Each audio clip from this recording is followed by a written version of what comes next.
नमस्कार, स्वागत है आप सबका नारद टीवी पर। हिंदी सिनेमा जगत में यूं तो अपने दमदार अभिनय से कई सितारों ने दर्शकों के दिलों पर राज किया, लेकिन एक ऐसा भी सितारा हुआ जिसे सिर्फ दर्शकों ने ही नहीं बल्कि पूरी फिल्म इंडस्ट्री ने राजकुमार माना, और वह थे संवाद अदायगी के बेताज बादशाह कुलभूषण पंडित उर्फ राजकुमार।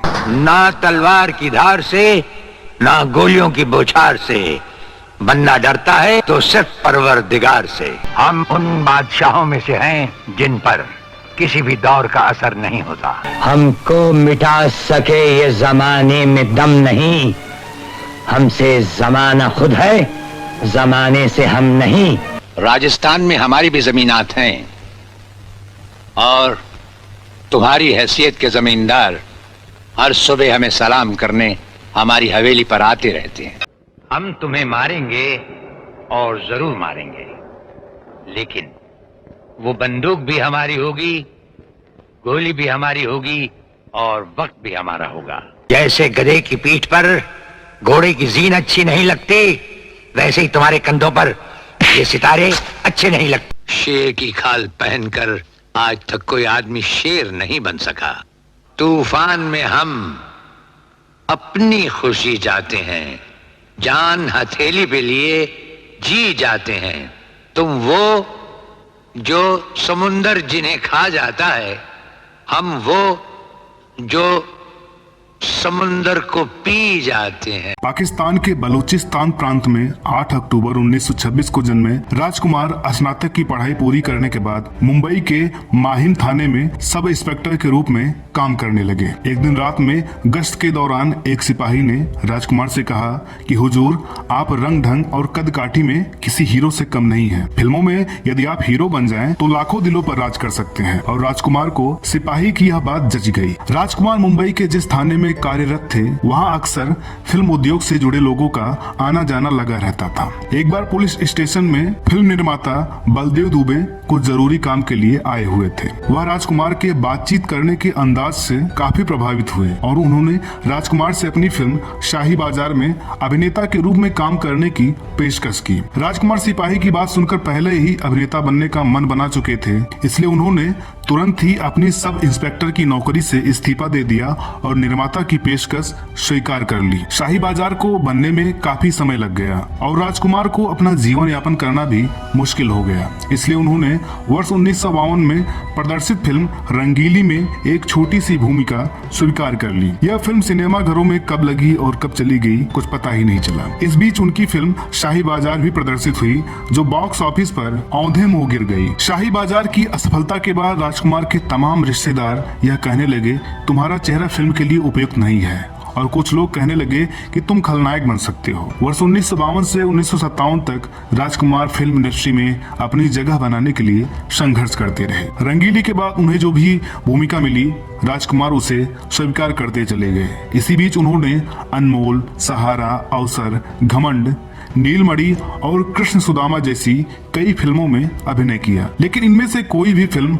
बॉक्स ऑफिस पर सफल नहीं हो पाई। महबूब खान की वर्ष 1957 में प्रदर्शित फिल्म मदर इंडिया में राजकुमार गांव के एक किसान की छोटी सी भूमिका में दिखाई दिए। हालांकि यह फिल्म पूरी तरह अभिनेत्री नरगिस पर केंद्रित थी, फिर भी वह अपने अभिनय की छाप छोड़ने में कामयाब रहे। इस फिल्म में उनके दमदार अभिनय के लिए उन्हें अंतर्राष्ट्रीय ख्याति भी मिली और फिल्म की सफलता के बाद वह अभिनेता के रूप में फिल्म इंडस्ट्री में स्थापित हो गए। वर्ष 1959 में प्रदर्शित फिल्म पैगाम में उनके सामने हिंदी सिनेमा जगत के अभिनय सम्राट दिलीप कुमार थे, लेकिन राजकुमार यहाँ भी अपनी सशक्त भूमिका के जरिए दर्शकों की वाहवाही लूटने में सफल रहे। तुझे देखने को तो आंखें तरस गई।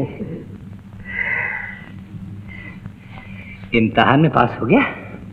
हाँ भैया, पास हो गया। इस बरस भी अव्वल आया होगा।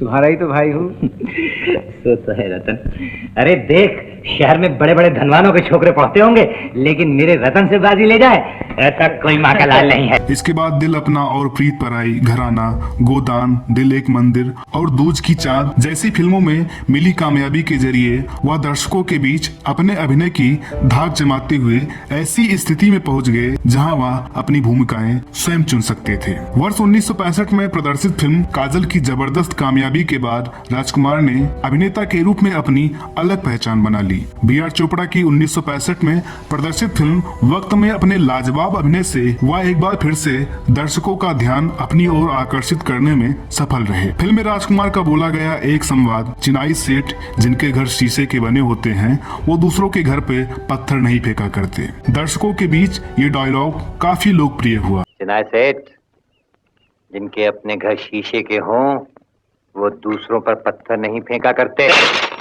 वक्त की कामयाबी से राजकुमार शोहरत की बुलंदियों पर जा पहुंचे। इसके बाद उन्होंने हमराज, नीलकमल, मेरे हुजूर, हीर रांझा और पाकीजा में रोमानी भूमिकाएं स्वीकार की जो उनके फिल्मी चरित्र से मेल नहीं खाती थीं। कमाल अमरोही की फिल्म पाकीजा पूरी तरह से मीना कुमारी पर केंद्रित थी। इसके बावजूद राजकुमार ने अपने सशक्त अभिनय के दम पर दर्शकों की वाहवाही लूटी। माफ कीजिएगा, इत्तफाकन आपके कंपार्टमेंट में चला आया था।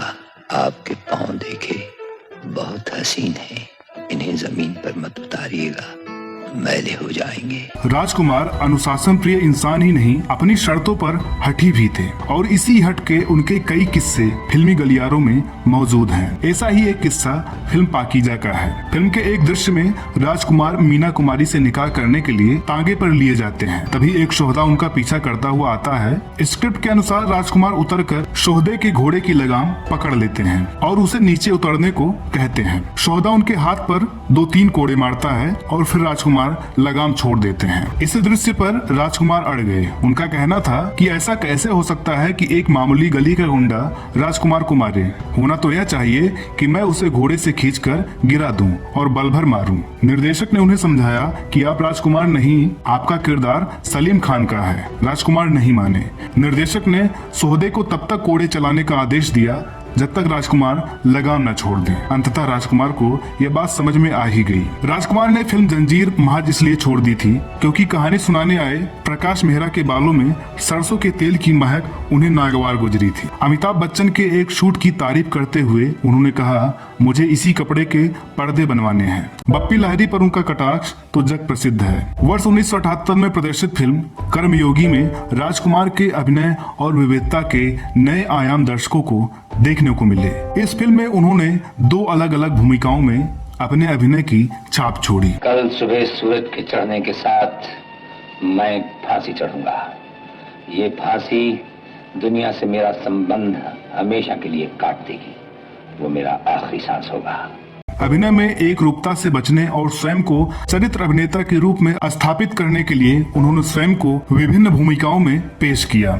इसी क्रम में 1980 में प्रदर्शित फिल्म बुलंदी में वह चरित्र भूमिका निभाने से भी नहीं हिचके। इस फिल्म में भी उन्होंने दर्शकों का मन मोहे रखा। वर्ष 1991 में प्रदर्शित फिल्म सौदागर में राजकुमार के अभिनय के कुछ नए रूप देखने को मिले। सुभाष घई की निर्मित इस फिल्म में राजकुमार 1959 में प्रदर्शित फिल्म पैगाम के बाद दूसरी बार दिलीप कुमार के सामने थे और अभिनय की दुनिया के इन दोनों महारथियों का टकराव देखने लायक था। 90 के दशक में राजकुमार ने फिल्मों में काम करना काफी कम कर दिया था और इसी दौरान उनकी तिरंगा, पुलिस और मुजरिम, इंसानियत के देवता, बेताज बादशाह, जवाब, गॉड और गन जैसी फिल्में प्रदर्शित हुई। हिंदुस्तान का खात्मा तो सदियों से कोई नहीं कर सका।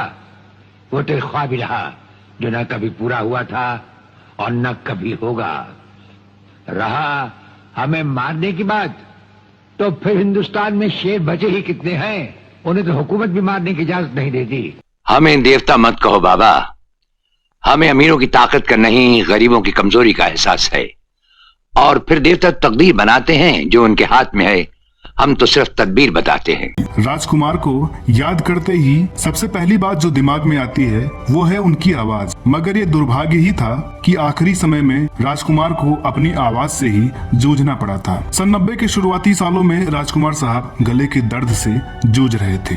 दर्द इस कदर कष्टकारी था कि बोलना भी दुश्वार हो रहा था। उस अदाकार की आवाज ही उसका साथ छोड़ रही थी, जिसकी आवाज ही उसकी पहचान थी। खैर, उन दिनों ही किसी दिन राजकुमार साहब अपने डॉक्टर के पास पहुंचे तो डॉक्टर ने हिचकिचाहट दिखाई। डॉक्टर की हिचकिचाहट भापते हुए राजकुमार साहब ने कारण पूछा। जवाब आया कि आपको गले का कैंसर है। इस पर राजकुमार का जवाब था, डॉक्टर, राजकुमार को छोटी मोटी बीमारियां हो भी नहीं सकती। नितांत अकेले रहने वाले राजकुमार ने शायद यह महसूस कर लिया था कि मौत उनके काफी करीब है। इसलिए अपने पुत्र पुरु राजकुमार को उन्होंने अपने पास बुला लिया और कहा, मौत और जिंदगी इंसान का निजी मामला होता है। मेरी मौत के बारे में मेरे मित्र चेतन आनंद के अलावा और किसी को नहीं बताना। मेरा अंतिम संस्कार करने के बाद ही फिल्म इंडस्ट्री को सूचित करना। अपने संजीदा अभिनय से लगभग 4 दशक तक दर्शकों के दिलों पर राज करने वाले महान अभिनेता राजकुमार 3 जुलाई 1996 को इस दुनिया को अलविदा कह गए। राजकुमार साहब अपने अंतिम दिनों तक उसी ठसक में रहे। फिल्में अपनी शर्तों पर करते रहे। फिल्में चले या न चले वे बेख्याल रहते थे।